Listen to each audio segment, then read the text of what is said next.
এ কি, এ আমি কোন বীরুকে দেখছি? এত কিছুর পরও শাওনকে কিছু না বলে চুপচাপ চলে গেল বীরু।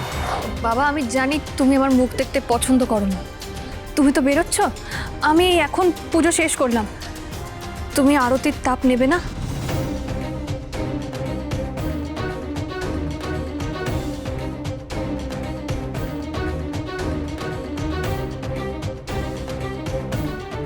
তাপ দিয়ে কি আর চাপ কমবে শাওন? তোমার আর বীরুর মাঝে যে পাহাড় প্রমাণ দূরত্ব আমি গড়ে তুলেছি, তুমি সেটা চাইলেও টপকাতে পারবে না। বীরু তোমার করা পুজোর প্রদীপের তাপ কোনো দিনও নেবে না।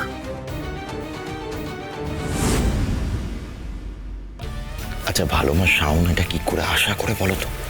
যে বাবা তার মুখ পর্যন্ত দেখতে চায় না, সে নাকি তার হাত থেকে আরতির তাপ নেবে?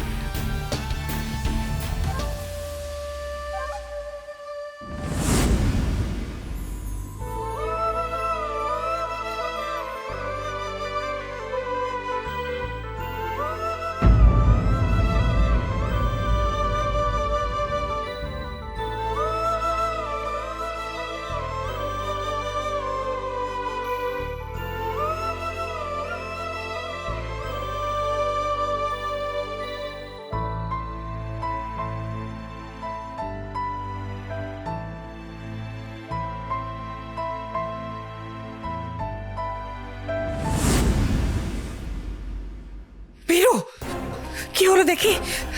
এই জন্য আমি তোকে বারণ করি, কেন তুমি বারবার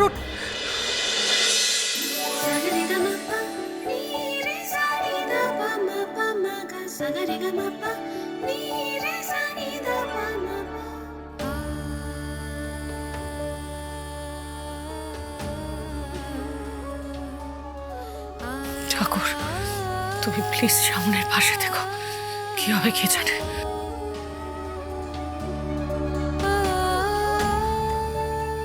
আসি দিদি।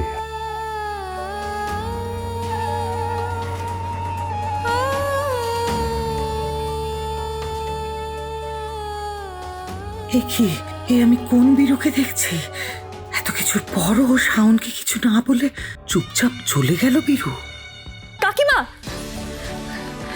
কাকিমা, আমি বাবার মাথায় আরতির তাপ দিলাম, তবু বাবা আমাকে বকলো না।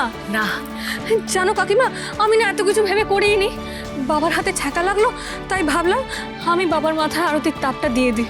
আমার না খুব ভয় করছিল, কিন্তু কিন্তু বাবার প্রতি তোর ভালোবাসা আর ঈশ্বরের প্রতি ভক্তির কারণে মনের ভয় সমস্ত চলে গেছে, তাই তো?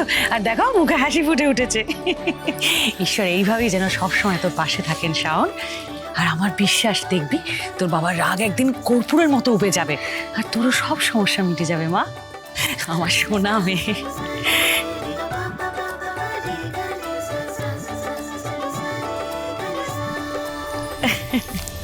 চ চ চ চ।